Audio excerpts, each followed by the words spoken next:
আজকে আমি একটা বিয়ে বাড়িতে আসছি। বিয়ে বাড়িতে একটা ব্লগ দেখাবো। এইখানে এই যে গেটের কাছে চেয়ারে আমার দিকে দেখেই বলছে, আসছেন, আসুন আসুন, জয়গুরু জয়গুরু। সেই ছেলের বাবা তিনি হচ্ছে বলছেন, যান ভিতরে যান, এইটা দেখে দিচ্ছে যে খুব সুন্দর করে হয়েছে। তাহলে আজকে আমি আমার ব্লগ বিয়ে বাড়ির মহাভোজ। আমরা যেহেতু নিরামিষ খাই, তাই গুরু ভাইয়ের দিকে আমরা, যেহেতু আমরা অনুকূল ঠাকুরের শিষ্য, তাই আমরা সকলে নিরামিষ খাই। এইখানে আমরা যে বিয়ে ঘর গেছি সবই নিরামিষ। এখানে সবই নিরামিষ রান্না হবে।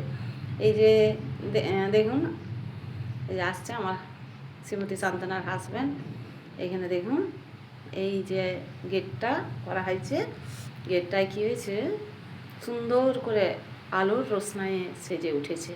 আলোর রোশনাইয়ে সেজে উঠেছে এই গেট দিয়ে আমরা ঢুকে পড়লাম। ঢুকে এবার পরিচিতি সব, এই দেখুন জলের বোতল থরে থরে সাজানো আছে, চেয়ার সাজানো আছে। এই দেখুন, এখানে ফটো তোলার জন্যে একটা সুন্দর করে জায়গা করে রাখছে। এই দেখুন, তাল পাতার পাখা দিয়ে সাজানো হয়েছে এইটাকে, এবং এই নানা রকম ফুল দিয়ে গেটটা করা হয়েছে। যে গেট করা হয়েছে ওয়েলকাম করার জন্যে। এখন শহরে কি গ্রামে প্যান্ডেল বাঁধা হোক কিংবা লজেই প্যান্ডেল করা হোক, ডেকোরেটিংটা খুব সুন্দর হয়। ডেকোরেটিংটা এই আলোর রোশনাই, ডেকোরেটিং, এই সবের জন্যেই এখন রাত্রেবেলা বউ ভাত করা হয়। বউ ভাত হচ্ছে যে বউ পরিবেশিত ভাত। বউ ভাত হলো বউ পরিবেশিত ভাত। আগে কি হতো, যখন অনেক অনেক দিন আগে নূতন বউ আসতো, একটা তাকে কিছু রান্না করা হতো, হয়তো বড়রাই রান্না করতো, কিন্তু তার দিকে একটু একটু করে আবার প্রথম হয়তো পরমান্নটা দেওয়া হতো। এখন পরমান্নটা রান্না বউ ভাতে মাস্ট ছিল। এখন তো ক্যাটারিং সিস্টেম, তাই বউকে নিয়ম মাফিক আর এই করে না, এগুলো নিয়ম। বউকে এখন কী হচ্ছে না, সাজানোর লোক আসবে, বিউটি পার্লার থেকে সাজানোর লোক আসবে, সাজানোর আসবে। সেই বিউটি পার্লারে মেয়ে এসে আগে থেকে বিকাল থেকে তাদের সাজিয়ে দেওয়া হলো। সাজিয়ে দিয়ে বেশ সুন্দর করে সাজিয়ে দেওয়া হলো।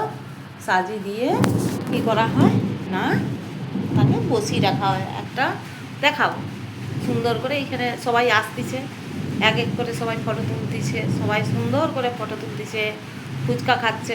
যে কথা বলছিলাম, আগে কি হতো, আগের বিয়েবাড়িতে কি হতো না, যারা অতিথিরা আসতেন তার দিকে কী হতো না, টিফিন দেওয়া হতো, মিষ্টি নিমকি বা জল এইসব দেওয়া হতো।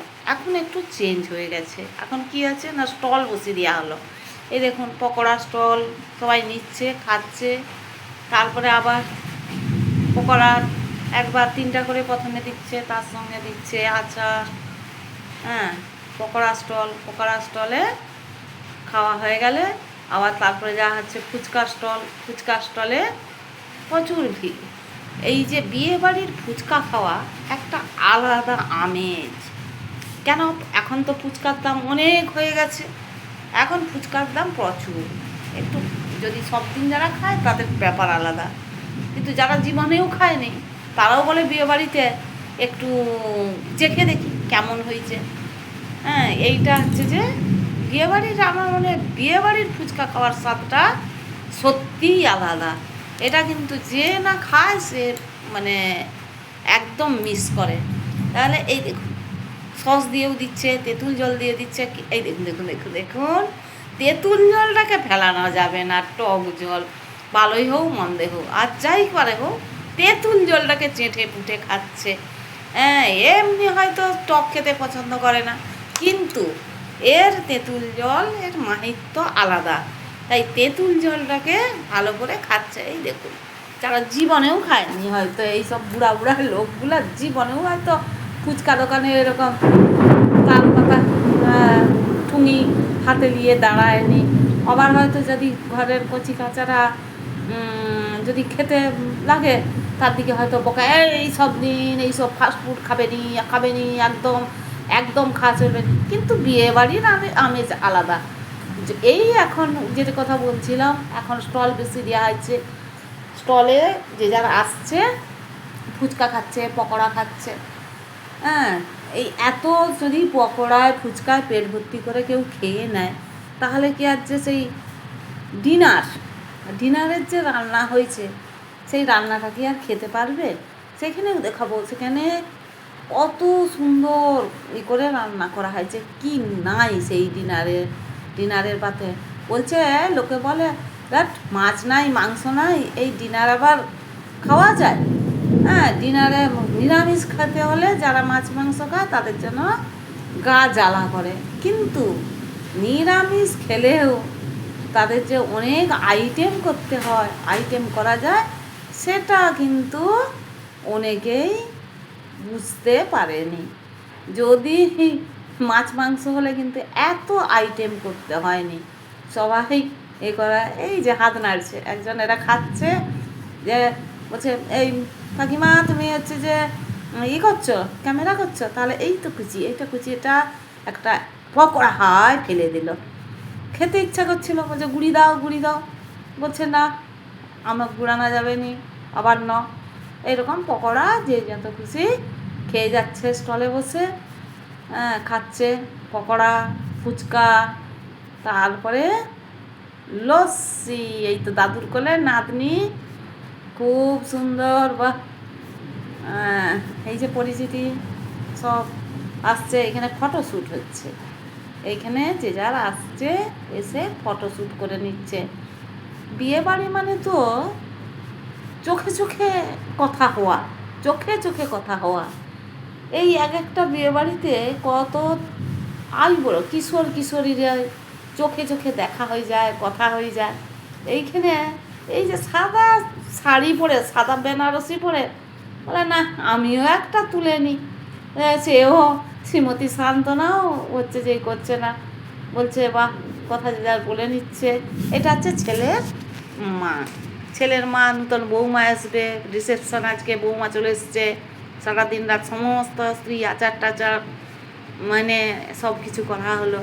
বলছে না ঠিক আছে, বলে সেও এর কাছকে এলো, এসে কী করছে যে দারুণ। কিন্তু সত্যি বিয়েবাড়ির আনন্দটা, বিয়েবাড়ির আমেজটাই এটা হচ্ছে ছেলের জামাইবাবু তরুণ মাইতি। এই ছেলের জামাইবাবু আমাকে দেখে বলছে হচ্ছে এই নিউ পরিচিতি, সবাইয়ের কি আনন্দ যে এই হচ্ছে। এবার আমরা যাব যেখানে ছেলের ঘরটাকে একটু দেখাতে নিয়ে যাব। এই যে এইখানে এই যে পাকা বাড়ি, এই যে বেশ ছিমছাম সুন্দর একটা বাড়ি, পরম দয়ালের ভবন, গৃহ মন্দির। তাহলে এইখানে এই যে পাকা ঘর, এইখানে একটি মাত্র ছেলের বিয়ে দিয়েছে।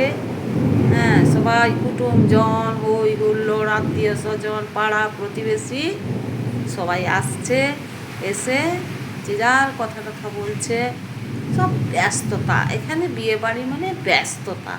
একদিকে যেমন কিশোর কিশোরীরা চোখে চোখে একটু নিজের সঙ্গিনী খোঁজার চেষ্টা করে, বা প্রেমিক প্রেমিকারা একটু আড়ালে আবডালে প্রেম করার চেষ্টা করে, সেই রকম যারা বয়স্ক আছে তাদের একটা উৎসব বা অনুষ্ঠান মানে কি না, বাড়িতে এই যে বনে বনে দেখা হয়েছে, এই যে মেয়ে ছেলের বাবা আর তারা 3-4 বোন দেখা হয়েছে। বলছে আমরা 4 বোন আছি, আমাদেরটা তুলে নাও।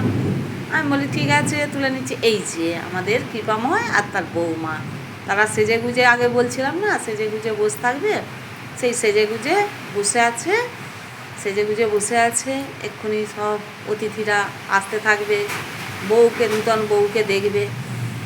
যাই বলি যে এখনকার দিনে নূতন বউ দেখার একটা আনন্দই আলাদা। আগে কি হতো, মাথায় ঘোমটা দিয়ে বসে রাখা হতো। এখানে দেখুন সিম্পল সাজ, গহনা পাটি সব করে দিয়েছে, সিম্পল সাজে বসে আছে এবং সবাই আসছে। এই হাসছে একটা ম্যাডাম, স্কুলের ম্যাডাম, তারাও সব খাবে, সব বিভিন্ন জন আসছে, এসে সব লাইন দিচ্ছে, বলছিলাম না? এই যে লস্যি, যেহেতু গরমকালে কফির বদলে লস্যি। লস্যি এখানে বরফ দিয়ে, দই দিয়ে, বিভিন্ন দিয়ে উপকরণ দিয়ে লস্যি বানায়। লস্যি বানিয়েছে, যার লস্যি খাচ্ছে। যে কথা বলছিলাম যে এত আয়োজন করে ডিনারের ব্যবস্থা করা হয়, কিন্তু এই যে হিউজ পরিমাণে টিফিন, এই যে লস্যিতে চুমুক দিতে দিতে খিদাটাই মরে যায়। আর পরে ডিনারে বসবে, শুধু খাবার নষ্ট করা ছাড়া আর কিছু নয়। ভাত বলো, তরকারি বলো, সব খেতে পারে না। এইখানেই যদি পেট ভরে গেল, আর খাবে কোথা থেকে? এখন তো সব বেশিরভাগ ডায়েট কন্ট্রোল করে সবাই ডায়েট কন্ট্রোল করে খেতে মানে চায়নি। এইসব টুকটাক খেয়েই এখন রয়ে যায়। হ্যাঁ, হয়ে গেলে কী করা যাবে? কিন্তু এটাও তো খেতে হবে। এগুলো লস্যি তো আর ঘরে ডেলি বানাতে পারেনি, তাই লস্যি সবাই মিলে খুব আনন্দে। এই যে দুটা কচি কাচ্চা, এরাও হাতে লস্যি নিয়ে আসছে। এই একজন পরিচিতি, সেই যে কথা বলছিলাম, এই যে একজন আসছে, ইনিও আমাদের পরিচিত। দেখেই এক গাল হেসে বলল, বেশ সুন্দর একটা হেলমেট পরে এসছে। এখন তো প্রচার করতে হয় না মানুষকে যে সেফ লাইফ সেফ ড্রাইভ। এখন লাইফকে সেভ করার জন্যে সবাই হেলমেট পরে আসবে, বুট পরে আসবে। এটা হচ্ছে যে মেন। এই সব আসছে, এসে সব টিফিন করবে, তারপরে বলে বউ দেখা। হ্যাঁ, এই যে মাস্টারমশাইয়ের সঙ্গে দেখা হয়ে গেল। এই যে মাস্টারমশাই তার স্ত্রী, তিনি আসছেন, খুব খুশি, সবাই খুব খুশি। আর ঠিক আছে, এদের সব বউ দেখা হয়ে গেছে, বউকে গিফট দেওয়া হয়ে গেছে, উপহার দিয়ে যে যার বেরিয়ে এসতেছে। এইবার শ্রীমতী সান্ত্বনা বলে গিফটটা দিয়ে দিই। ইনি একজন লেখিকা, শ্রীমতী সান্ত্বনা হচ্ছে যে লেখিকা। ইনি বলছে যে আমি নিজের হাতের লেখা উপন্যাস এটা পড়বে, এটা খুলে দিলে ভালো হতো। হ্যাঁ, যে বৌমা তুমি পড়বে, এটা খুব খুশি হবে। যে ঔপন্যাসিক শ্রীমতী সান্ত্বনা একটা বই গিফট করলো। হ্যাঁ, পরকীয়া.com এই বইটা গিফট করলো। উপন্যাসটা খুবই ভালো হয়েছে, সবাই যারা পড়েছে খুব ভালো করেছে। তাই যে এখন তো গিফটে সোনা দানা, বাসনপত্র, কাপ প্লেট, হেন তেন ঘর সাজানোর জিনিস এই সব দেয়। ইনি গানের শিল্পী সুবোধ কারো, বই এখন খুব একটা দেয়নি। কিন্তু যেহেতু উনি একজন লেখিকা, উপন্যাস লিখে, যে যতই আমরা মোবাইলে মুখ বুজে বসে থাকি, তবু বইয়ের মূল্য যেতে নাই, বইয়ের মূল্য অপরিসীম। তাই এই যে সব আসতেছে, এসে সবাই দেখে এসে বলতেছে, তাই বই পড়ো, মোবাইলে মুখ না গুঁজে। বই হচ্ছে জ্ঞানের আধার, জ্ঞানের সমুদ্র। বই না পড়লে জ্ঞান আমাদের সম্পূর্ণ হয় না। যতই আমরা অনলাইন হই, যতই আমরা এগিয়ে যাই, কিন্তু বই পড়া একটা আলাদা আমেজ, আলাদা জ্ঞান। যতই নোট নিয়ে মুখস্থ করি, তবু যে একটা উপন্যাসের যে একটা রস, এই রসটা কিন্তু ভীষণ। এরপরে আমরা ডিনারে যাব। ডিনারে বিভিন্ন রকমের আইটেম করা হয়েছে। নববধূকে আশীর্বাদ করার পরে এবারে ডিনারটা আমি দেখিয়ে দেবো, যেহেতু আমি ব্লগ বানাচ্ছি। সবাই হাসছে, যে যার টিফিনই করছে বেশি। এরপরে সব ডিনারের বসে গেছে, দেখিয়ে দেবো ডিনারে প্রথমে কি দিল না, প্রথমে স্যালাড দিয়ে দিবে, তারপরে স্যালাড দিয়ে দিল ঘি কাগজি। তারপরে হচ্ছে যে রাধাবল্লভী দেবে।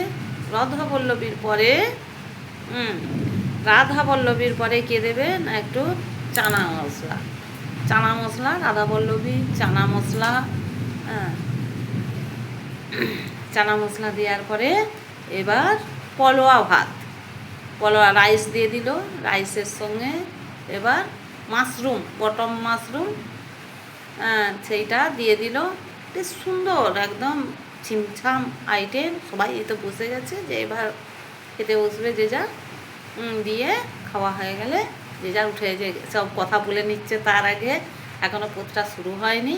যে কথা বলছিলাম কী কী আইটেমগুলো, ফুলকপি আছে, ডাল আছে, চাটনি, আলু ভাজা, মাশরুম, পনিরের কোপ্তা, এরকম বিভিন্ন নতুন নতুন আইটেম নতুন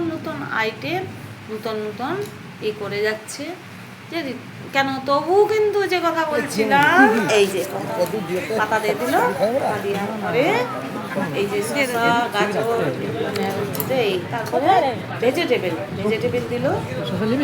ভেজিটেবিলের পরে এটা হচ্ছে যে রাধাবল্লভের পরে দিয়ে দিবে কি রাধাবল্লভের পরে চানা মশলা, এটা খেলেও পেট ভরে, আগেই পেট ভরা আছে। তারপরে রাইস মাশরুমগুলো কাজুটা দিয়ে দিয়েছে, আলু ভাজা দিয়ে দেওয়ার পরে এবার সাদা ভাত দিয়ে দিল। সাদা ভাতের পরে ডালটা আছে মুগের ডাল, মিক্স ভেজিটেবল। এখন এটা খুব জনপ্রিয় একটা পদ হয়েছে। এই যে পনিরের কোপ্তা তো ঘরে করিনি, পনিরের কোপ্তা হয়েছে। ফুলকপির রান্না, চাটনি, আমের চাটনির পরে পায়েস দিয়ে দেওয়ার পরে হচ্ছে কি রসগোল্লা, এই তারপরে জল করে হয়ে যাওয়ার পরে এবার শেষ করতে পাঁপড় আর আইসক্রিম। এই হয়ে গেল আমাদের টাটা। আমি বিয়েবাড়ির একটা ভ্লগ দেখালাম, কৃপাময় শাসমলের রিসেপশনের একটা ভ্লগ দেখালাম। আমার এই ভ্লগটি যদি ভালো লাগে তাহলে একটি লাইক, শেয়ার এবং কমেন্ট দিয়ে ভরিয়ে দিন এবং আমার চ্যানেলটি সাবস্ক্রাইব করুন। যতক্ষণ না আর নতুন ভিডিও আসছে ততক্ষণ আমার ভিডিওটি দেখতে থাকুন। বিয়েবাড়ির মহাভোজ।